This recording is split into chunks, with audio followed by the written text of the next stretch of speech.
然说影石 Insta360这家公司和其他做相机的公司好像有一点点不太一样，或者说有点特立独行。别家都是拼了命的卷画质、卷参数，而影石不一样了，拍摄的体验好像才是他们更看重的。尤其是当我用过它们之后。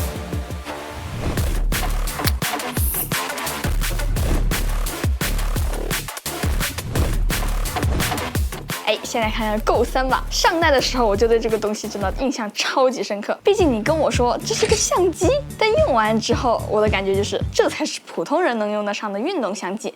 咱们先来看看它是咋用的。这个豆子本身就是一个完整的相机了，按一下就直接开物。那它咋固定呢？这就是重点了，它的整个背面呢都是磁吸的，所以它可以直接用官方送的这个小配件，这个放进衣服里面，再做这一下，它就可以吸在衣服上面了。这样你就获得了一个第一人称镜头。以上这些呢，上一代也有。然而这一次，我觉得 Go 3最酷的升级就是这个形态。这个壳子啊，可以说是整个产品最核心的一个部分了。首先这里有触点，看着就可以吸上去充电。磁吸还做了防呆，如果反着吸上去的话呢，它是吸不上去的。但如果我想拆下来呢，必须要按住这里的这个解锁按钮，它锁的真的超级紧，就不用担心它会掉出来。为了麦克风不被挡住，这里还有个小口，所以把小可爱吸上去，它就是一个充电盒加运动相机。你可以在上面选择拍图片啊，或者是拍视频，调节各种参数、拍摄模式、曝光参数等等等等。但是它和运动相机不一样的是，它的屏幕是可以翻转的，转到合适的角度，它就是一个脚架。然而最神奇的是，如果这个角度还是不合适，小可爱是可以直接拔下来用的，画面切换超级快。这个时候它就变成了一个无线图传，虽然蓝牙图传传过来的是一个门锁画质，不过构个图还是够用的，而且也不是只能看，它还是个遥控器哦，它依然可以在上面调节参数、切换模式，再然后它还是一个支架卡扣。影石这个配件狂魔给它定做了一个磁吸但锁死的卡扣，同样小可爱的这个屁股上面也有一个卡扣，它也可以直接卡在小可爱上。等你最后终于拍完了，那小可爱怎么导素材呢？还是装回壳子里面。这时它又是充电盒加读卡器，所有的功能都集成在了这个壳子上面。这到底是什么设计浪漫啊？所以说这里我也给大家看一看前段时间我拍的片段吧。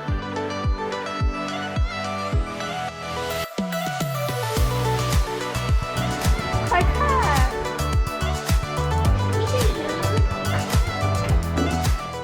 所以说，为啥说它是最适合普通人的运动相机？小伙伴们可以在弹幕里面说说看，你觉得传统运动相机能用来拍些什么呢？我手头其实也有好几个运动相机啊，说实话啊，我偶尔才能用得上它们，但 Go 3我平时是真的用得上。它解决了一个问题，就是记录生活的压力。不知道小伙伴们会不会跟我一样，有时候出去玩啊，想要记录一下，但是一想到要当着这么多人的面拿起手机来记录，什么时候拍，应该咋样拍，甚至人家问起来的时候还要解释一下啊，没有，我就是拍着玩一下的啊，没什么，直接退堂鼓拉满。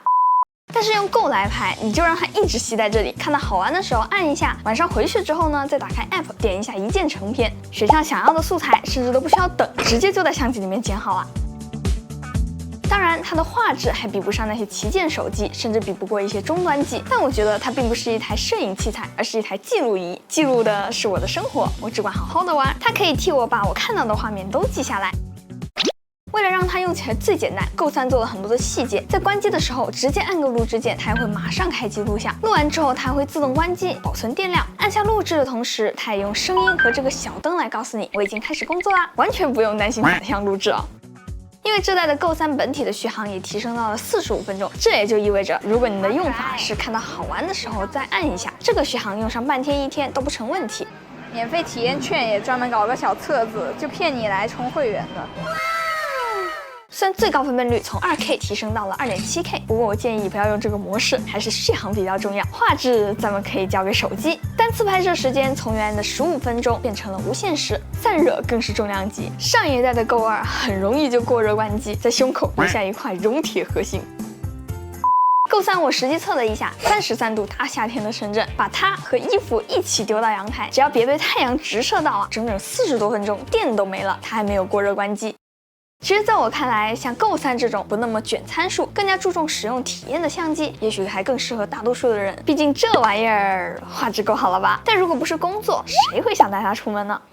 哎，该看看这个了。X3大家之前应该见过了，别的什么都好，就是长得太正经了。但这次这俩就不一样了哦，一个炭治郎，一个祢豆子，不知道大家更喜欢哪一个呢？像炭治郎眼睛一样的红色镜头，还有围绕镜头的红色伤疤，就连这里的这个防水胶圈啊，它也换成了水之呼吸的蓝色，还有这个祢豆子的小竹筒，鬼灭粉狂喜。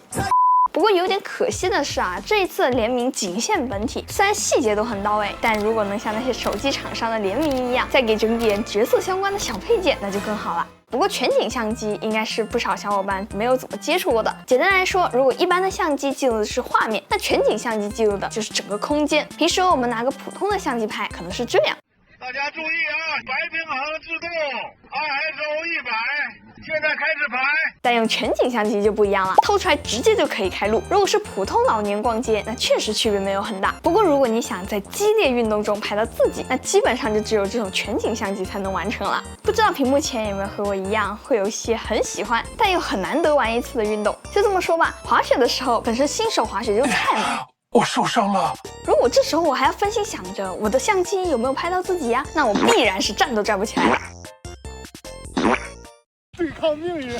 但如果你是全景相机，你也别想着固定了，往这个杆子上面一插，直接举着就走，完全不需要管它。我第一次滑雪的时候就带着全景去滑雪，当时教练看着觉得很好玩，继续玩了一会儿，然后就拍出了这样的效果。好家伙，看完成片立马自己下单了一台，一起去的小伙伴也拿去拍了一段，你就问帅不帅吧。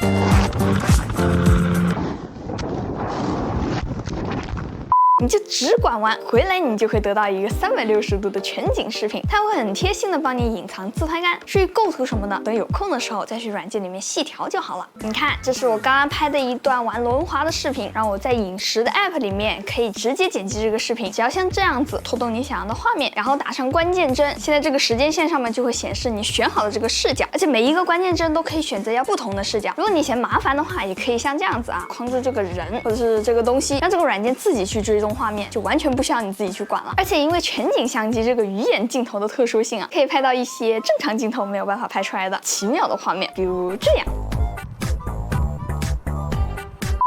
就像我开头说的，也许饮食这家公司的产品在参数上不一定是最好的，但他们的使用体验是更适合大多数人的。甚至我觉得他们做的是一款针对非创作者的相机，可能除了工作的大部分时候，我连编辑一下发个朋友圈的兴趣都不一定有，更别说把自己运动的视频剪辑成一个精致的短片。更多的时候，我可能很享受的是记录的过程，跟朋友聊天的时候能够从手机里面翻出来，回想起激动有趣的瞬间，这可能就是我觉得一个小相机对我来说的意义吧。好了，那么以上就是本期视频的所有内容了。如果这期视频还有点意思的话，记得点赞、3连关注哦，这对我来说非常重要。那么我是千里，咱们下期再见吧，拜拜。